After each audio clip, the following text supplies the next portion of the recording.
In a remote canyon, a seasoned guide demonstrates how to read wind shifts and pick a sheltered microclimate for safety. Using a lightweight tarp and jungle knife, the team builds a windbreak, channels condensation, and creates a whisper-quiet bivouac.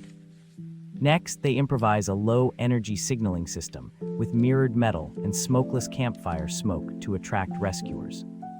They then ration water by priority, collect dew on the tarp, and deploy shade to reduce sweating and conserve fluids.